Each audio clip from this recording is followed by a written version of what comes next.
Hey everybody, Kim Hazelton, the Funky OT.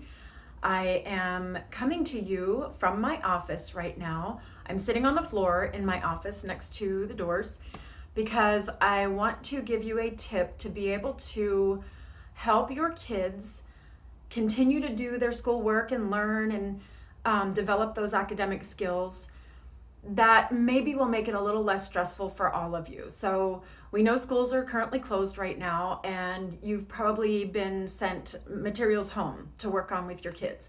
And they're probably not real happy about working on it, and there might be some tension. So let me give you a quick tip, okay? There are different ways to do this work. You don't have to sit in a chair, at a desk, at the kitchen table to do this. You can do this in different positions and in different areas. So I'm going to show you right now. Let's see if I can show you. I am sitting on the floor.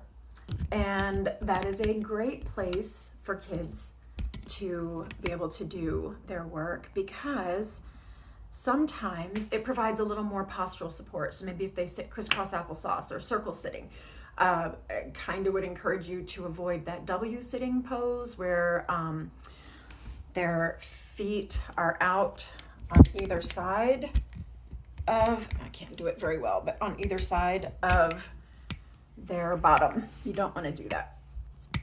Okay, but not only do you get to choose or get to offer options for where to sit, but you have options for where to do the work.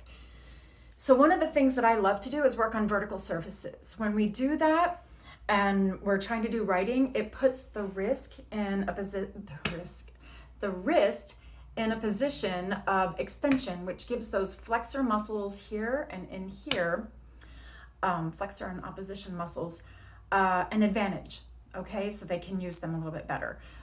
When kids try to write like this, these muscles are at a disadvantage. They're too slack. So we want to see about 30 degrees of wrist extension, but it's okay if you don't get the 30 degrees. Don't sweat the details, okay? We're just gonna work toward progress, improvement. So the first thing I'm gonna show you is I have taped things on the back. This is on the outside. This paper is on the outside of my window. And what I have here are some Expo, I don't know if you can see it. There you go. Expo dry erase markers in different colors. And then I also have chalk pencils or chalk markers is what they call them.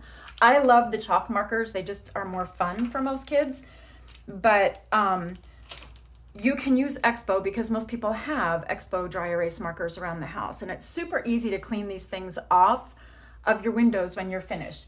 So if I'm working on some fine motor skills and I want to have a child do something on the window, I might put a picture up here on the outside and have them trace it. Oh, it looks like my dry erase marker might be getting a little dry. And there. So I might trace the picture. Okay, I'm gonna go a little quickly here. And then once I trace it, maybe we start working on coloring, or maybe we just make designs. Maybe we make dots in parts of it, okay? We just work on making small dots all over it. Or maybe I take one of my chalk markers, okay? We're gonna shake it up, give it a little push. Oh, it looks like somebody there. Okay, maybe I take a chalk marker and now, ooh, see how bright that comes out? There's a little bit of the black on the chalk marker. I'm not gonna color this in beautifully. I promise you as an OT, I could if I wanted to, right? But you can see if I want to do that with these chalk markers, I can color it. I can color the green, try to trace some straight lines down, encourage them to start learning those pencil strokes, and then just color it in, okay? Now, when we take that off, take the paper off on the outside, I'll show you when we're completely finished here.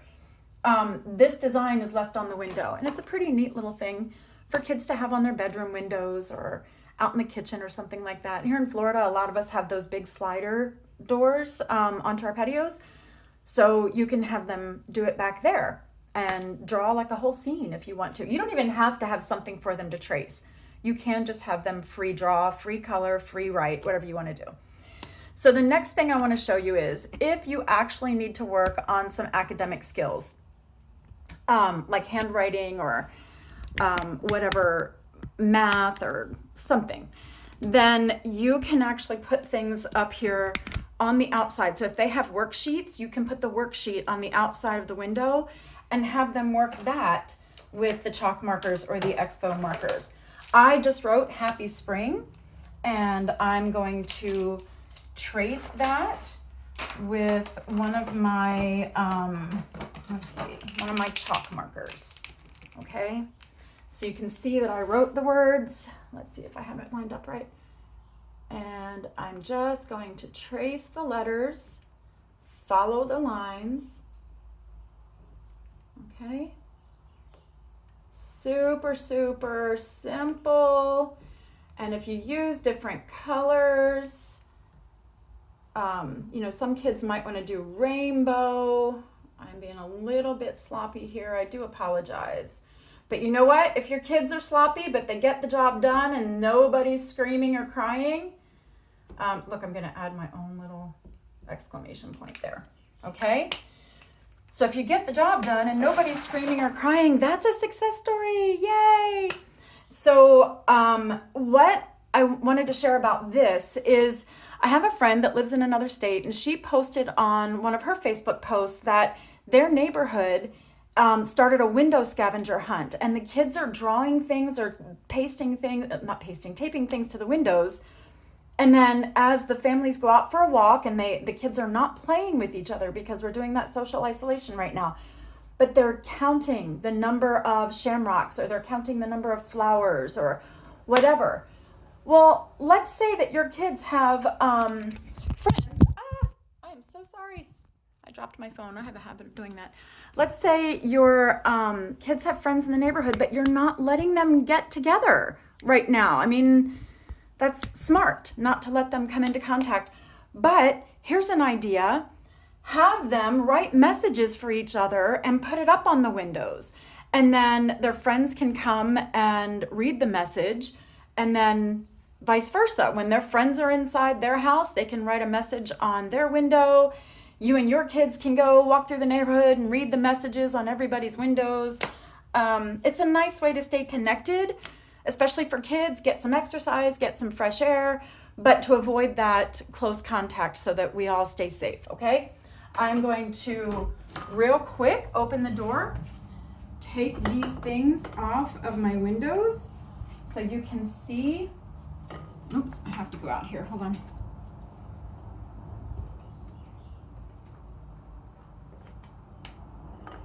Okay. So let's see. Can you see? The Happy Spring is a little bit difficult to see just because there's so much going on outside my window. But let's see. Can you see the flower? That's kind of pretty. There, maybe that's a little bit easier. There's the flower. Let's see if that helps with the Happy Spring. There we go. So you don't need to make it like mine. You can make it your own thing. Just play around with it a little bit. If you don't have these materials, don't run out and get them. It's not an emergency shopping trip. Maybe look at Amazon, look at Walmart online, see if you can get them in. Ask your neighbors if they have any. And just, make do.